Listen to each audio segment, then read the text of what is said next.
Welcome to the University Health Services at Manoa Lokahi Peer Education Program. This is our sexual health presentation.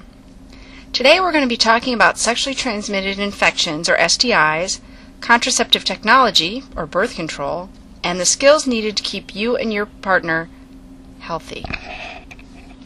HIV is a virus that's transmitted primarily through sexual transmission from person to person. Acquired immunodeficiency syndrome, or AIDS, is considered the third stage of HIV disease. AIDS is characterized by a weakened immune system which puts a person at risk for a variety of opportunistic infections and illnesses.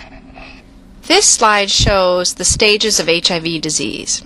HIV disease has 3 stages, and in the first stage, you'd have someone who was HIV positive or asymptomatic, not sick, meaning they show no signs of being infected with the HIV virus, and their immune system is still fairly strong. A good example of someone like this would be Magic Johnson. His T cell count, even though he's been infected with the virus perhaps as long as 20 years, is still within that 800 to 1200 range. T cells are the type of white blood cells that are primarily responsible for our immune system function. They're kind of the generals of the immune system in terms of telling the other cells what they need to do to fight off illness and disease. As your T cell count decreases as a result of HIV infection, it can result in a weakened immune system response. This slide demonstrates that there are a variety of modes of transmission for the HIV virus, but the primary mode of transmission would be sexual transmission, which would include anal, oral, or vaginal intercourse. 90% of all HIV infections occur via sexual transmission. Another mode of transmission would be blood-to-blood transmission. That would include things like sharing IV needles, injection drug needles, or perhaps through a tainted blood transfusion, although the chances in 2009 of receiving a tainted blood transfusion with the HIV virus in the United States is probably about 1 in 2 million, so it's very rare. The third mode of transmission would be mother to infant, and HIV would be transmitted this way via either the delivery process, or there have been some rare cases of HIV-positive mothers transmitting the virus via breast milk. Okay, this slide has been designed to illustrate the fluids that will put someone at risk and those fluids that will not be risky for HIV transmission. The top part of the slide shows that high-risk fluids for HIV would include vaginal secretions, semen, blood, and in some rare cases, breast milk. So these fluids would transmit the HIV virus from one person to another. On the other hand, the no-risk fluids, meaning that there is no chance of HIV being transmitted through the exchange of these fluids, would include things like feces, saliva, urine, tears, and sweat. It's important to remember that although the HIV virus can be quite destructive, it's also quite fragile.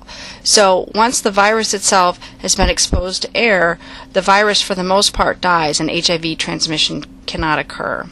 The HIV virus is also destroyed by things like chlorine, soap and water. The virus basically cannot live outside of the body. Let's look at the link between STIs and HIV. The presence of an already existing STI increases the risk of HIV transmission to occur. Many STIs have symptoms that include inflammation and/or lesions. Inflammatory STIs increase the risk of HIV transmission 2 to 5 times, and STIs that produce lesions increase risk up to 10 times. The reason being is that lesions and inflammation creates a doorway or a direct route for HIV to enter the bloodstream. Also, when one has an STI, CD4 T cells go to the site of the infection to combat the infection, and these are the very cells HIV likes to infect. This slide categorizes the different STIs into viral versus bacterial. The main difference between bacterial and viral STIs is that bacterial infections can be completely eradicated from the body. In contrast, viral STIs, though there are medications that can treat or control the symptoms, the infection itself cannot be removed from the body. The STIs with stars indicate that chlamydia and HPV are the most common STIs on college campuses. This graph illustrates the most common STIs in the United States. The Centers for Disease Control and Prevention estimates that approximately 14 million STI cases occur in the United States every year, with 90% of the cases occurring amongst individuals aged 15 to 29 years old. This statistic illustrates the importance of adolescents and young adults knowing how to protect themselves against sexually transmitted infections. There are several ways in which you can reduce your risk for STIs. For example, it's important to be able to talk to your partner before becoming sexually active.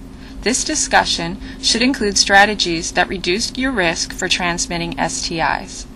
You and your partner getting tested for STIs, agreeing to be mutually monogamous, and/or agreeing to use condoms every time you have sex are healthy risk reduction strategies. However, abstinence is the only 100% way of protecting yourself against STIs. After reducing your risk for STIs, you and your partner may also need to implement strategies for pregnancy prevention.